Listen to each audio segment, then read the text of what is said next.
Vimos em programas anteriores o particular das vítimas de abuso narcisista.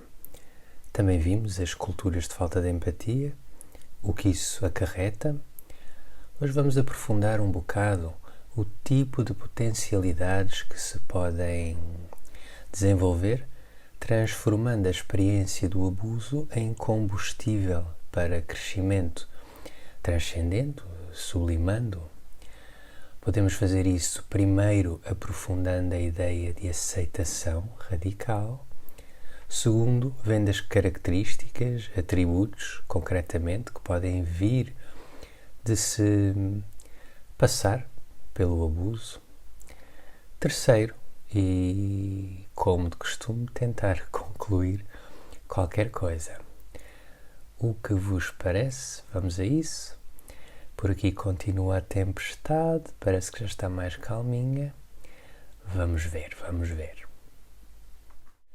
Aceitação radical. Eis a panaceia. É isto, tanto na alquimia como na psicologia.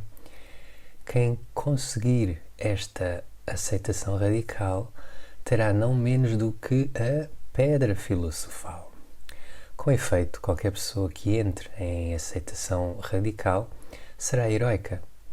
Sabemos, no entanto, que o desafio é proporcional, é tremendo, já se tem falado disso. Mas o que é entrar em aceitação radical? Aqui entramos nas tautologias, é isso mesmo, é aceitar. E como se faz? Aceitando com lucidez, com abnegação. Não há grandes voltas a dar. Tão simples, mas aparentemente tão árduo, sobretudo pelos condicionamentos que temos familiares, sociais e culturais, que nos empurram a tentar controlar todas as variáveis que surgem na nossa vida, internas e externas. No fundo, passamos grande parte da nossa história de vida a tentar controlar, a tentar alterar aquilo que não é alterável. E a aceitação radical é o oposto disso. Ora, se as variáveis internas podem muitas vezes ser controladas, já as externas costumam escapar à nossa ação. Se não, vejamos. A pessoa pode de algum modo escolher o modo como vai viver certa experiência emocional, por exemplo, o luto. Porém, não pode escolher as situações extrínsecas que desencadeiam essa mesma experiência emocional, neste caso, a morte. Eu não posso evitar a morte de um ente querido, Deus nos livre, mas posso tentar fazer um luto mais edificante possível. De outro modo, que opções me sobram? Resistir? Não aceitar? De um modo ou de outro, o luto terá de ser feito. Portanto, nesse caso, que seja feito em bom tempo. Não é à pressa, obviamente, mas é em bom tempo e no sentido de se avançar dessa experiência para uma maior dignidade, para uma maior força. Então, aceitar radicalmente implica ter a melhor atitude possível sobre tudo o que não podemos alterar. Atenção, sem confundir isso com desistência, conformismo, resignação, sem ficar com esse temor dentro de nós. Aliás, saber aceitar frequentemente é um ato de maior coragem perante certas situações, principalmente quando envolvem aceitar que os outros não são o que queríamos que fossem, que não fazem o que desejaríamos que fizessem.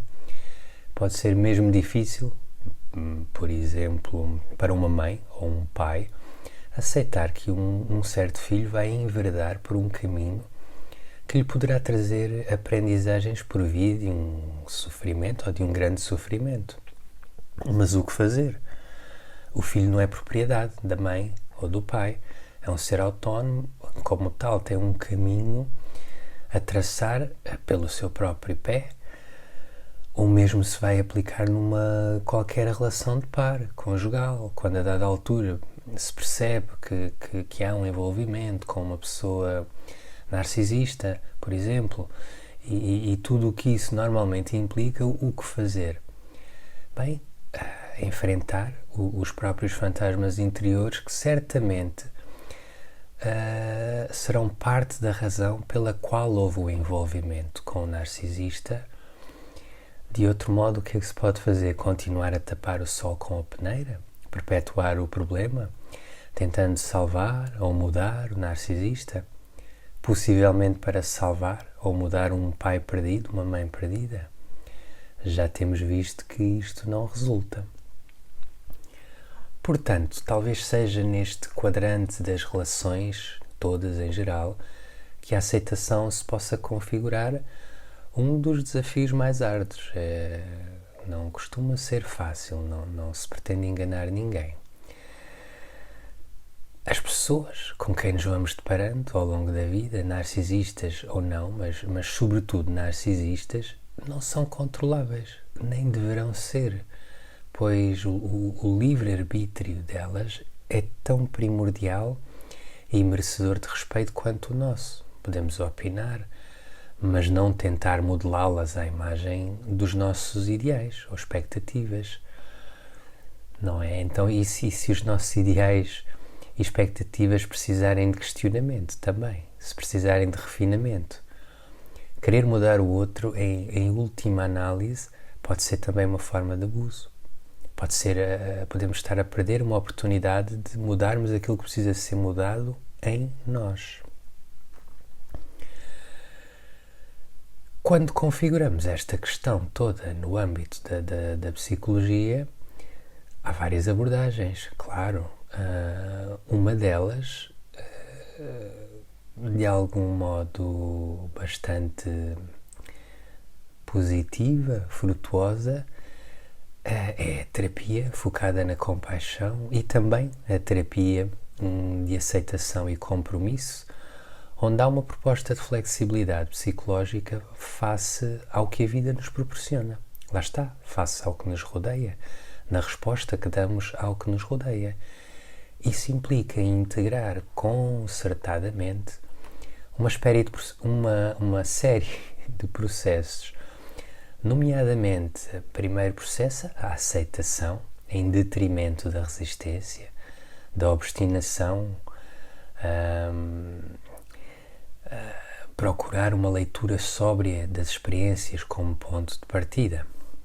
Depois há um segundo processo, que é a desfusão cognitiva em detrimento da fusão cognitiva, ou seja, assumir que somos muito mais do que os pensamentos e as emoções que vamos tendo, que pela nossa mente literalmente vão passando. Reconhecermos esses pensamentos, esses afetos, essas crenças, etc.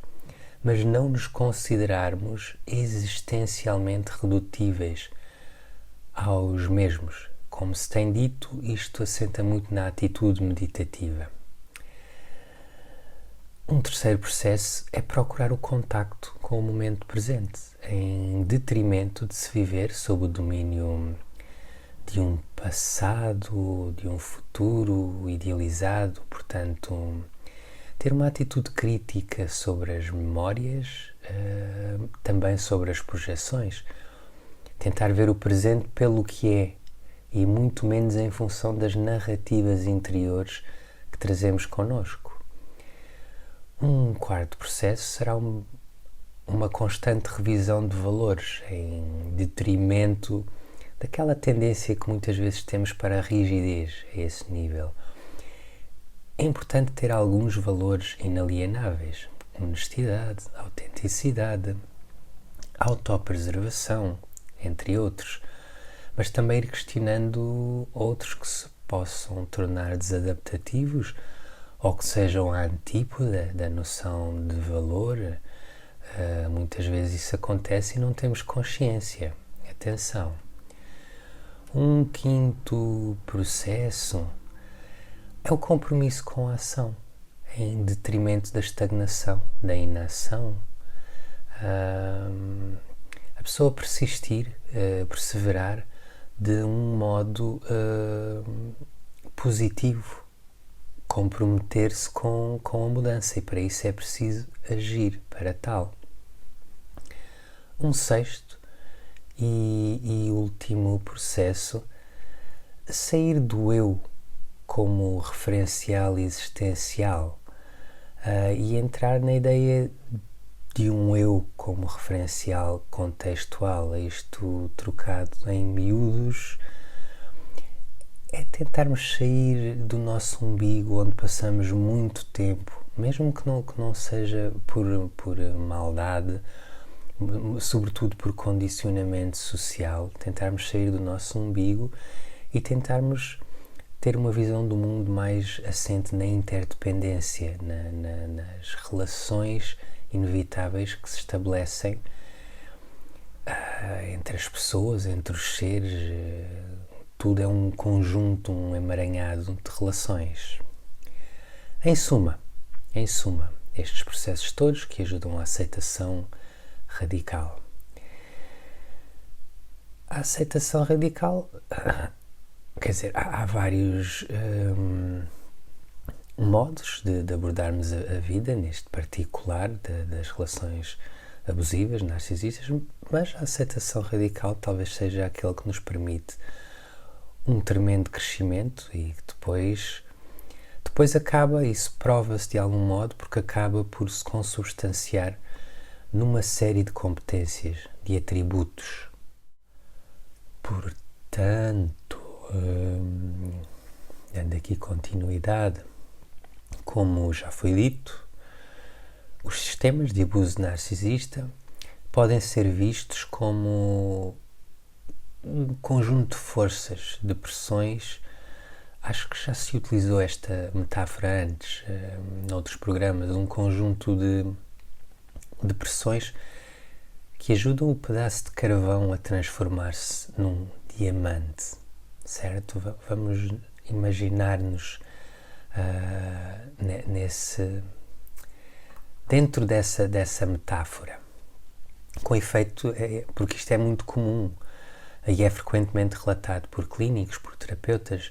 A pessoa que consegue integrar toda a sorte, ou azar, toda a sorte de experiências tóxicas e nocivas que vêm com o abuso narcisista, muitas vezes desenvolve uma série de atributos que noutras circunstâncias, quem sabe, não se estimularia a desenvolver ou não conseguiria desenvolver.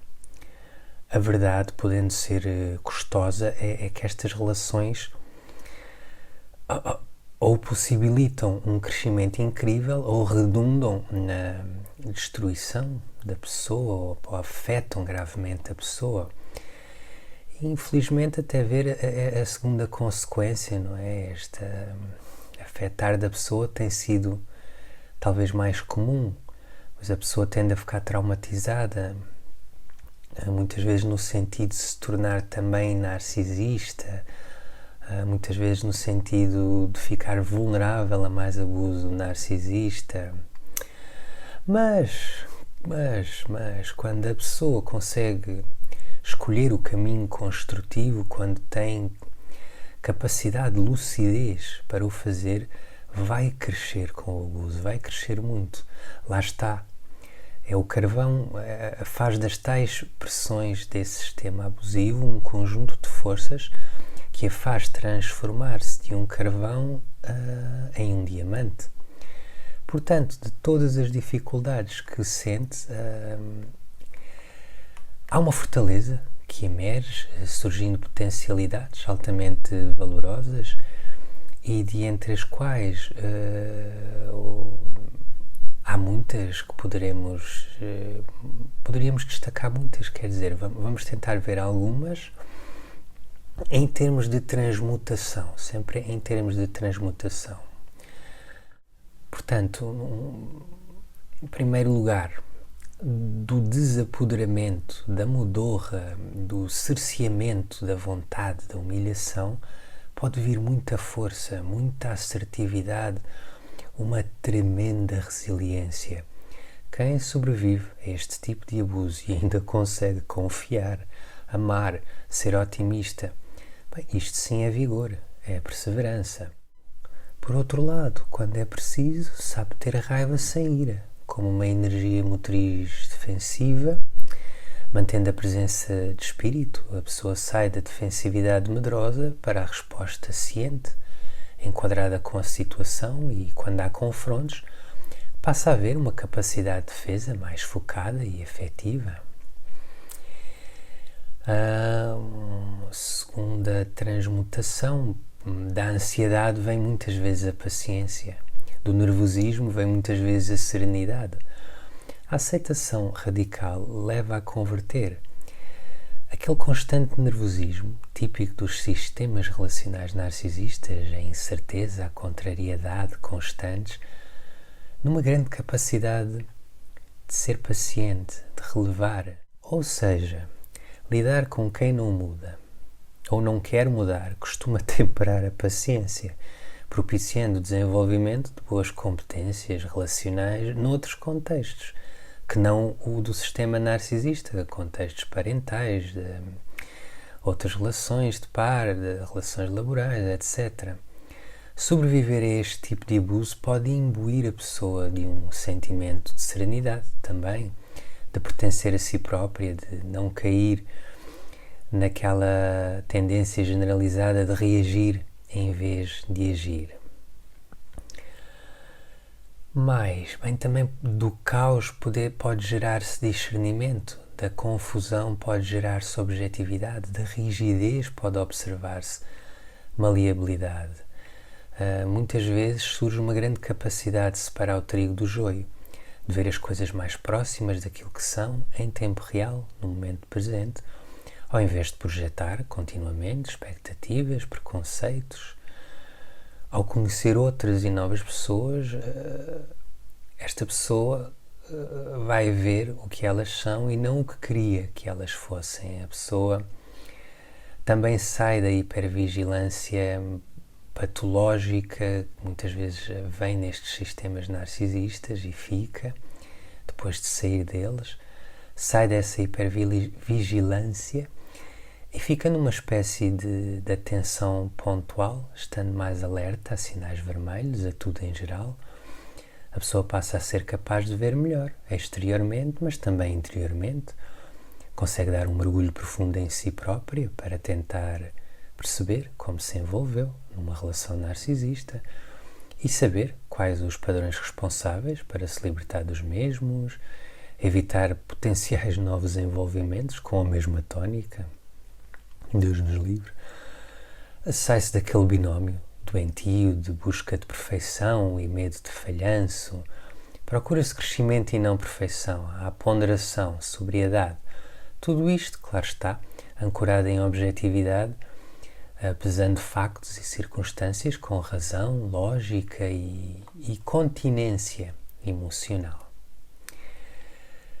Continuando, da insalubridade à sanidade, ou seja, aceitar costuma ser um trampolim para se limpar a vida de personas non grata. Remover não só os narcisistas, mas aquelas vozes que trazem toxicidade às nossas vidas.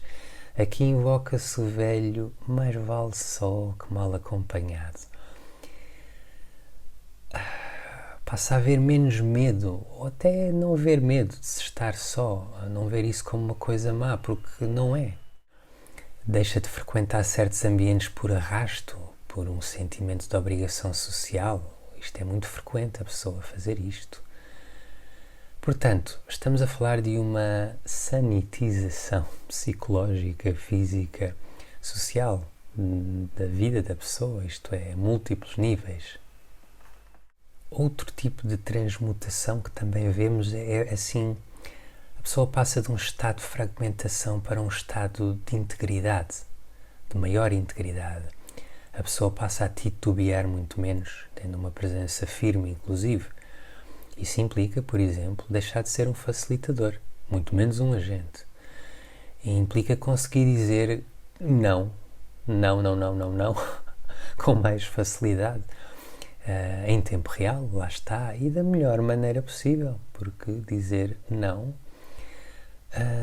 lá está, não é uma coisa má. Ou não tem que ser uma coisa má, pelo contrário, depende do contexto. Num determinado contexto pode ser uma coisa boa, muito boa para todas as partes. Outro processo de transmutação comum é a pessoa passar da sujeição, da dependência à autonomia, à independência. Portanto, ao soltar-se das amarras, dos colmilhos do narcisista, aquele bota abaixo, a humilhação, a pessoa torna-se mais confortável com a sua própria companhia. Implica aprender a estar consigo, porque isso é importantíssimo para o crescimento e para o estabelecimento de relações. Assim que a pessoa aprende a apreciar a sua própria companhia, de algum modo perde a disposição para relações disfuncionais, motivadas, por exemplo, pelo medo de estar só. A pessoa aprende, de algum modo, a ser dona de si. Tem muito a ver com a definição de fronteiras pessoais saudáveis. A pessoa consegue tornar aquele desprezo, aquele desrespeito, aquele maltrato que sofreu da parte do narcisista em autocuidado, em dignidade. Ou seja, lá está, passa muito por perceber que a melhor maneira de estar em controlo é abdicar de tentar controlar a outra pessoa. A pessoa percebe que ficará sob a influência do narcisista enquanto tentar controlá-lo, porque isso de algum modo a fortalece a ligação. Continuando, outra transmutação é passar da máscara à autenticidade. A pessoa passa a agir de acordo com o que sente e muito menos em termos de tentar ir de acordo com aquelas que acha que são as expectativas do outro, ou aquilo que projeta para certas situações sociais. Com efeito, quando conseguimos ser honestos relativamente ao que somos, isto é a integração, é o alfa e o ômega da psicologia, é a arte de saber permanecer uma pessoa agradável sem ser um adulador subserviente. É a arte de ser leal relativamente àquilo que se sente genuinamente e viver de acordo com isso, de acordo com essa bandeira. Neste caso é muito importante a pessoa não ficar agarrada ao papel de vítima, porque isto é também uma máscara, não sair de uma para se meter noutra, salvo seja sempre a autenticidade, sempre dar o melhor neste sentido. Mais, o que é que podemos ver aqui mais? Normalmente a pessoa, vemos que isto tem-se observado, as pessoas passam a valorizar a sabedoria em vez daquele mero conhecimento pontual, aquele conhecimento mais pragmático, informativo. As pessoas, quando passam por estas experiências de abuso e transmutam, muitas vezes ganham um gosto pela sabedoria. Há uma diferença entre ter conhecimento e ter sabedoria. E as pessoas passam a querer ter conhecimento, mas também sabedoria. A pessoa procura mais qualidade e menos quantidade. A esse nível, nas estratégias de abordagem à vida, sai de um registro superficial, típico das relações narcisistas, para abordagens muitas vezes metacognitivas, metafísicas, espirituais, que normalmente, quando são bem abordadas, trazem coisas muito boas, abrem portas incríveis às pessoas. E chega, certamente que virão mais atributos, estes são os que ocorrem de momento, os que parecem mais óbvios. Novamente, como noutros programas, quem quiser acrescentar, quem quiser participar na conversa, pode apontar atributos que acha que vêm com esta integração positiva da experiência do abuso narcisista. Portanto, entrando numa fase de conclusão, as coisas são o que são, valem o que valem, em parte muito em função do modo como as escolhemos abordar. Lembremos que grandes obras de arte, grandes composições musicais, grandes peças literárias, movimentos sociais e culturais vieram de pessoas que, de certo modo, sublimaram, transmutaram parcial ou totalmente grandes traumas, grandes abusos. Aliás, na descrição fica uma ligação a um testemunho a este respeito. Eddie Vedder, talvez valha a pena ouvir. É pelo testemunho em si, nem tanto pela pessoa. Não o conheço pessoalmente. Não sei se estamos diante de um grande filósofo, mas ele fala ali a respeito do Kurt Cobain, a respeito do trauma, o papel que o trauma pode ter por trás da criação artística, e faz de um modo simples, e acho que pode valer a pena ouvir. Ninguém está a dizer que é preciso ou bom sequer passar pelo ordálio do abuso narcisista para se crescer. Não. O que se pretende dizer é que quando isso acontece, então pode-se ver a coisa como uma oportunidade de ouro para crescer, chegando ao quê? À tal pedra filosofal pela via da panaceia, que é o quê? A aceitação. A aceitação e a autenticidade. Como diria o outro, há que pegar em tudo o que passamos de difícil para crescermos e nos tornarmos pessoas mais fortes, vivendo sob a égide dessa aceitação, da humildade, da autenticidade. Enfim, antes que me acusem de estar armado em cura ou presbítero, guru, terminamos o programa de hoje, que em princípio ainda haverá mais. Mais uma coisa que talvez não poderia ficar sem se dizer. A quem sofreu maus tratos, sobretudo maus tratos num sistema narcisista, mas conseguindo escolher não maltratar o próximo, não se tornar na nêmesis, uma vénia de admiração, de agradecimento por ter interrompido a cadeia de transmissão e assim mudado o mundo para melhor. O mundo muda-se com os esforços individuais, depois somados dão o coletivo, não é? Aos que não conseguiram, boa sorte. Tentem aproveitar a próxima oportunidade. Isto é importante, já se tem dito, criar uma massa crítica de pessoas que sobreviveram a este tipo de abuso. Sobreviver, se calhar é um termo um bocado drástico, mas olha, foi o que saiu. E estas pessoas que sobreviveram e saíram mais fortes.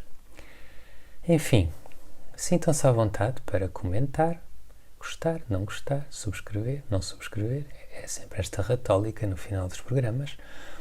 Falou-vos o sujeito, Joel Machado, com satisfação, com gosto.